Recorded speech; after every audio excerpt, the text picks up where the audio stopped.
Hello everyone, my name is Christian. Welcome back to Tekpon. Today our guest is Brad, the co-founder at Social HP. Hello. Hey, how are you, Christian? Very good. Thanks for joining the podcast. Please tell Thanks us for having me. what your company does. Yeah, absolutely. So Social HP is a SaaS provided platform that focuses on two main things. One is employee advocacy. How do you get your employees to share all of the great things about their job, what they do, and what you do as an organization? And then Okay. the second major use case is executive thought leadership.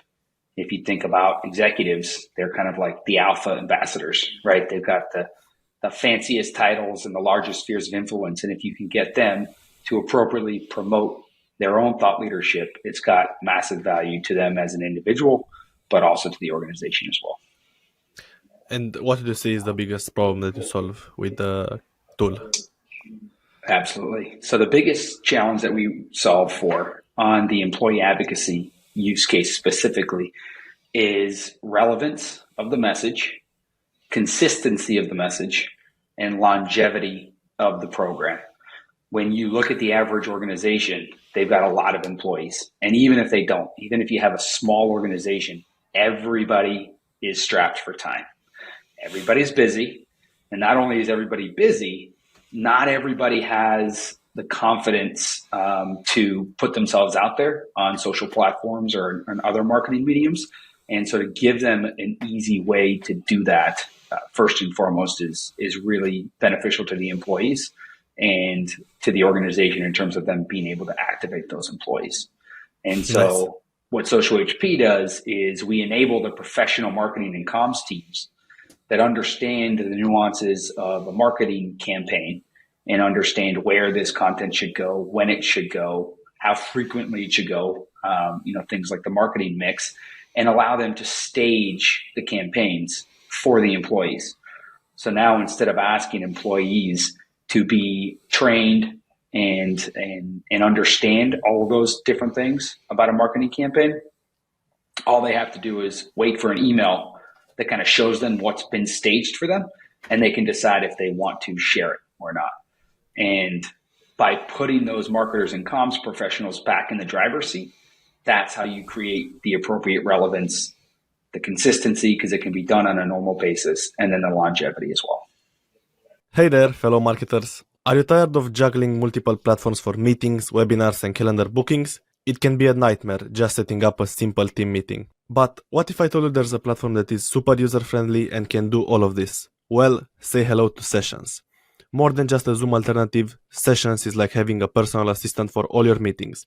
It provides meeting notes, makes it easy to share documents and screens, distills key points for quick overviews, and makes it easy for everyone to work on one board. One reviewer raved about Sessions saying, quote, "In a world where remote work and virtual meetings are becoming the norm, Sessions stands out as a platform that takes video conferencing to the next level." End of the quote. Ready to give your meetings and webinars a professional edge instantly? Click the link in the show notes or head over to sessions.us today and try it out for free. That's sessions.us. Don't miss out on a platform that will soon be a leader in the meeting space, allowing you to have better online interactions.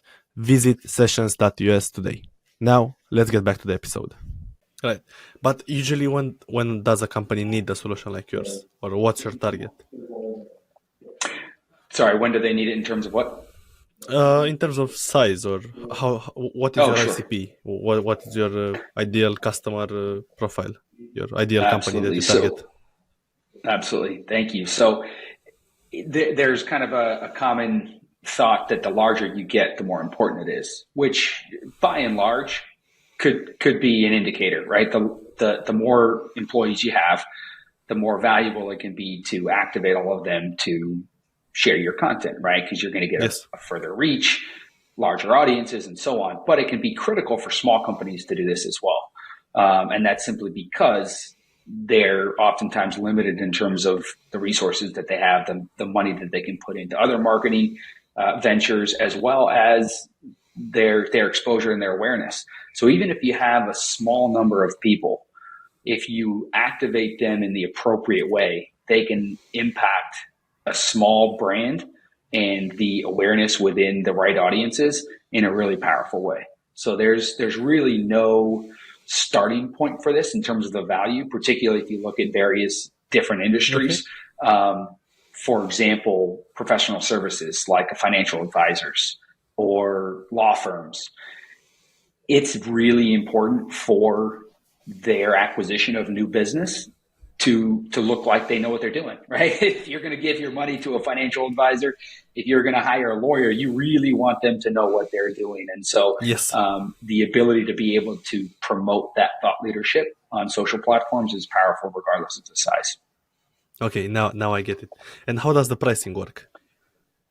The pricing is per seat, and you can start small and grow really large. So that's one of the beauties of SaaS is there's really not a limit in terms of how you provision your system. You simply take a look at your organization, your needs, the outcomes that you're looking for, and the personnel resources that you have to do that. And if you're a small organization with 10, 15, 20 people, that works. If you're hundreds of thousands of employees and you want everybody on there, you just want the right number of people for different regions, that type of stuff, you can completely customize how this platform works for you from a provisioning standpoint. And in terms of the departments, what are the most commons that you see? Sales. Great question. So you nailed two of them. Sales is very, very common because of social selling, right? If you look at the statistics in terms of where companies are identifying their prospects, where they're persuading their prospects, reducing cost of acquisition of clients and all of that good stuff. A lot of that is happening on LinkedIn as an example for B2B organizations, right? And so social selling is a huge use case for us, and you're going to want to load up your sales team in social HP. Absolutely. Marketing is very, very popular as well. Not only will marketing almost all of the time be involved in the management of the software, but they're also really, really valuable in terms of advocates because they connect with the right audiences across various social platforms. And so they're key in kind of making sure that you're hitting the demographics that you want as an organization to get this content out to. Some of the other ones are HR.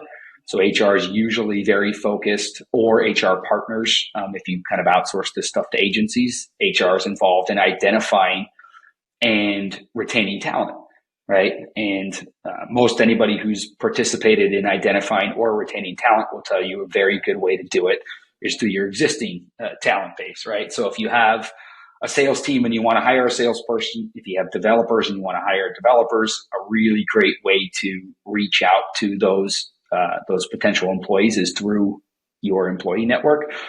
So HR is a very, very valuable partner for us in terms of people on the platform. And then executives. So I kind of identified executives as a unique group in terms of what they can do from a thought leadership perspective. And they have really, really high value, as you would imagine, to an organization. So even if you think about a social selling use case, the way that the executives will position certain content will impact your sales. The way that an executive will position certain content will impact your trust, transparency, and therefore your talent acquisition and talent retention, your net promoter scores. There's a lot of different things that executives can do when you get the right content out to the right place on behalf of the right executive. So they're another key group as well.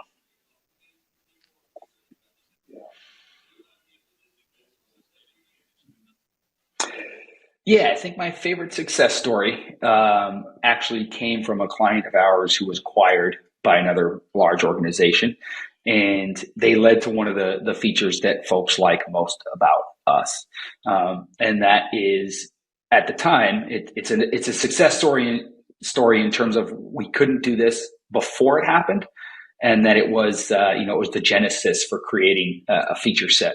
And that is the client of ours that was ultimately acquired by a large multinational organization really wanted to get the word out, right? This is probably one of the biggest days in the company's history. And they started to share content about the acquisition, right?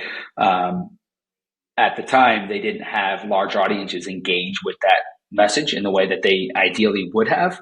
And so they were asking us as their employee advocacy provider if there was a way for them to, promote certain content or kind of supercharge and boost that type of engagement. and there wasn't, but it led to our ability to do what we call supercharging content on social platforms. So, a not so great outcome at the very moment, but led to a very good success for us.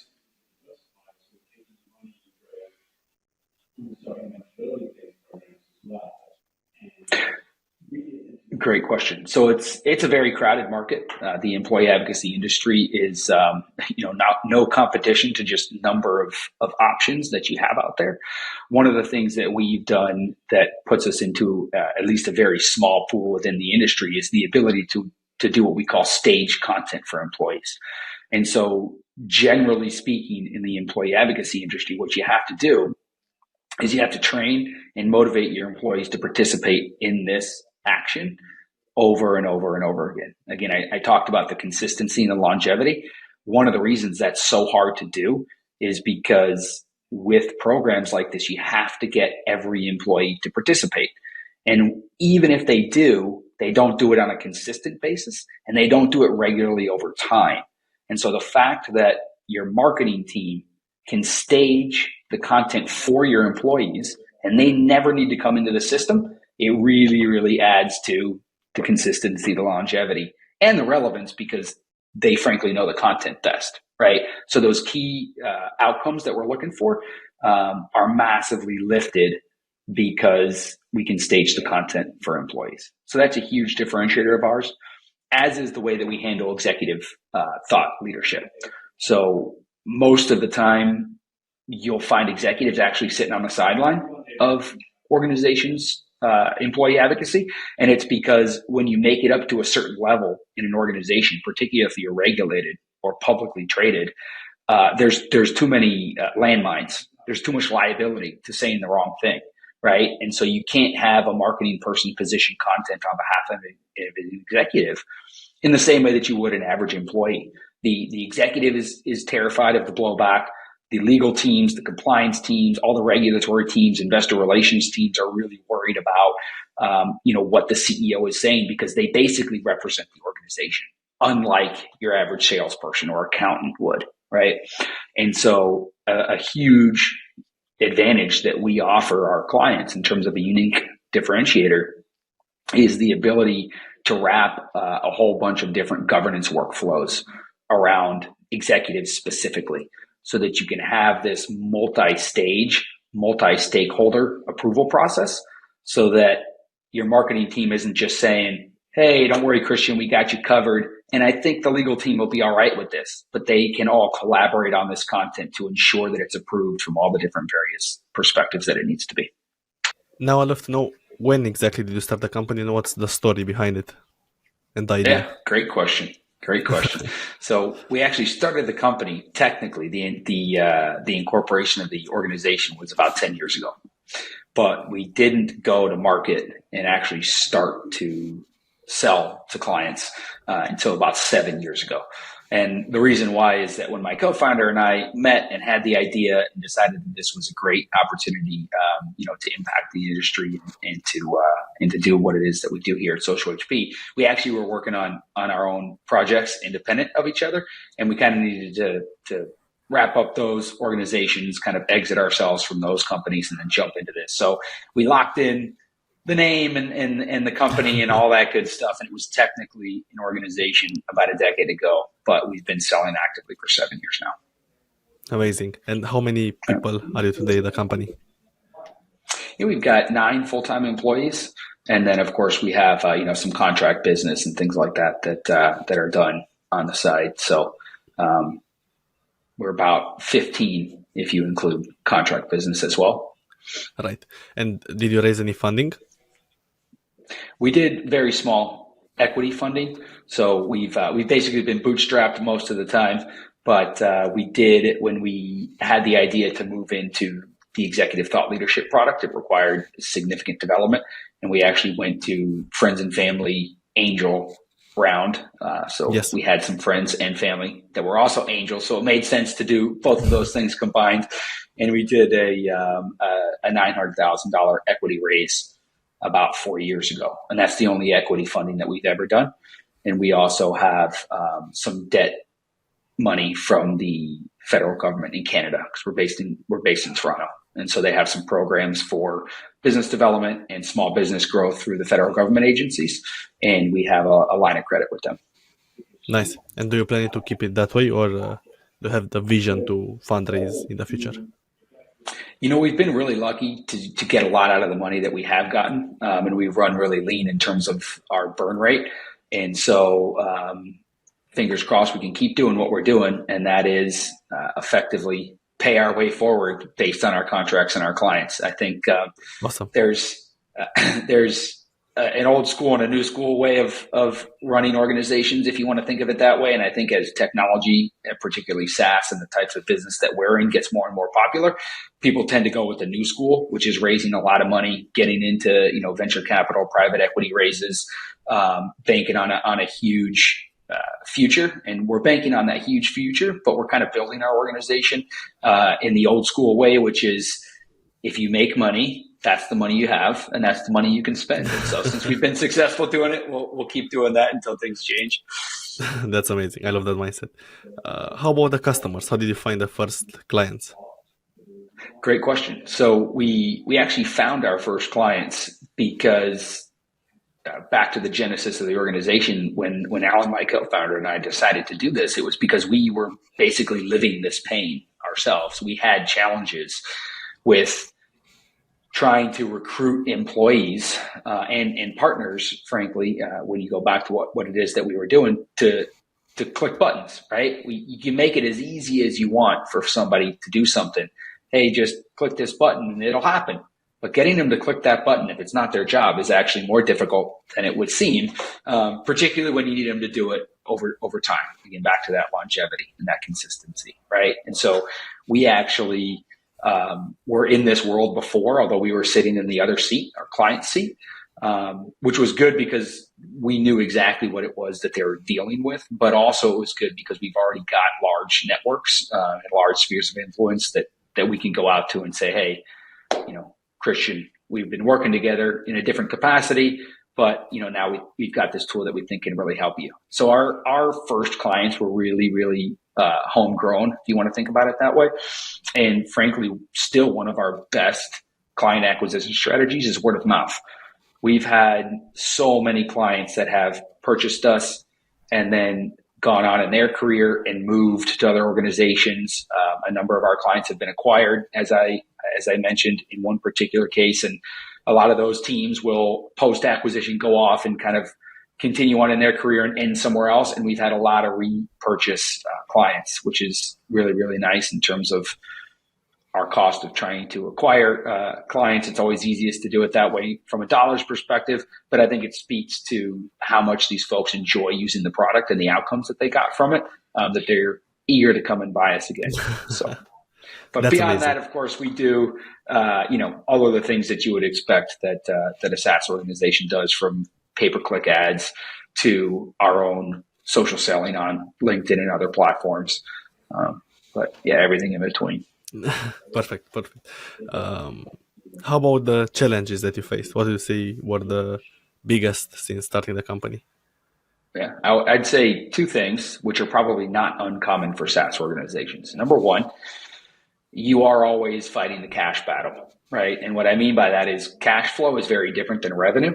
And so even if you have an ARR, for example, that represents enough revenue to support your activities, your expenses, and your burn for a year, they're not always matching up perfectly from a timing perspective. When you receive that money, i.e. the cash flow that you have inbound and the cash in your bank account, is not always exactly when you have a huge expense, right? And as a small organization, if you have a huge $50,000 expense one month, and you're in a cash flow pinch at that very moment, even if you've got $200,000 coming in next month on accounts receivable, that's not in your bank account to pay that $50,000 expense, right? So I'd say one of the biggest challenges just over time, period, for any small organization, particularly a SaaS organization, is keeping an eye on cash flow and making sure you're healthy from that perspective. And then the other one is more of a product challenge, and that is understanding where your value is to your clients and making sure you stick to that. because when it comes to software, everybody who uses it is going to have one thing that it doesn't do that they wish that it did do. And so if you've got 100 clients, or if you have 1,000 clients, or if you have 10,000 clients, you're going to have 100, 1,000, or 10,000 requests for the software to do something that it doesn't currently do. And you have to be able to look at that and prioritize it and say, Right. if we do this, is it going to add value to enough of our clients to where it's worth doing, right? And do we have, the money and the resources to kind of do that, and to what capacity, right? So I'd say there's always a cash flow challenge at a small company, and then that product creep, as we call it, right? There's always the chance when you start down this path, and then that path grows, and each path you decide to go down grows a little bit, and now all of a sudden you're trying to build 10 platforms in one because lots of people wanted to do a lot of things. So you gotta find a North Star and stick with it. Okay, we arrived at the last part of the podcast. I'd love to know, what is your story? How you started your career, basically, and if you have any piece of advice for starting founders. Mm-hmm. Yeah, absolutely. So my career, first and foremost, was in sales. Right, I've worked with some of the large organizations here in Silicon Valley. I'm in San Francisco, and I worked with Cisco Systems, for example, for 8 years. And I have done everything at Cisco, from cold calling to support executives and salespeople, to inside sales, to outside sales, to enterprise sales, to sales management, and on and on. So I've got kind of that full scope of sales experience at a large organization like Cisco. Wow. And then after that, I went more into the startup world, the software startup world. I started at Cisco when they were selling hardware. And by the time I left, Cisco Cloud was a thing, and, software subscriptions and SaaS models and all that. So I kind of went through that evolution in my almost decade worth of time at Cisco. And that was what appealed most to me, was kind of the newer, more cutting edge at the time of technology, which was SaaS. The subscription model and that type of thing. And so I got into some more startup companies after leaving Cisco, because it's what appealed to me, and started to not only sell the product, but also more design the go-to-market strategies and build the sales teams. Because these were really small startups, it was me and maybe one other person that even cared about how we were going to go to market. How are we going to sell this? How are we going to make money around it? Right. So I gained experience in kind of understanding what different strategies fit with different types of technologies and different industries. And that appealed to me even more. So I thought, well, geez, if I'm gaining all of this experience in kind of building the entire sales motion and the sales organizations and how they need to be built and scaled to support a successful company, maybe that's really what I want to get into. And I was, really kind of turned on, so to speak, by social at the time. Again, when I started my career, there wasn't LinkedIn, right? And Facebook was for college students, and there was no Instagram. And, so I got the benefit of seeing the start of social media and how it started to impact individual brands and celebrity brands, and then how organizations started to say, hey, we don't want to be left behind. How can we create brands on these social platforms for our organization, but also for the people that are within our organization? And so all of those things kind of being my top interest, it just made a lot of sense to jump into a software company that supports thought leadership. One last question. What's your favorite SaaS product that you use, but apart from Social HP? My favorite SaaS product is, honestly, it's a boring one, but I think it's something that I use every day. And a lot of people that probably look and feel like we use it all the time, is just a really good scheduling tool, right? Something that can integrate with your email and all the other things that are going out there, and just provide somebody with a link that gives them access to your calendar. I particularly, specifically use Calendly. I've used a number of different products that do similar functionality, but that when I think about managing a schedule before and after, might be a boring answer, but Calendly is a great one for me. No, it's perfect. Thanks a lot. I appreciate it. Yeah, that was the podcast, and those are the questions. Thank you so much for joining. If you have anything else to thank share. you. No, it was this was my first podcast ever, so I just appreciate Wow. you being here and doing it with me, and excited to see kind of how it turns out. I'm sure I made a million mistakes, but it's cool to do it, so No, appreciate it. no, I really enjoyed it. Thanks a lot, Brad. You did fantastic. Thank you. All right, likewise. Bye bye.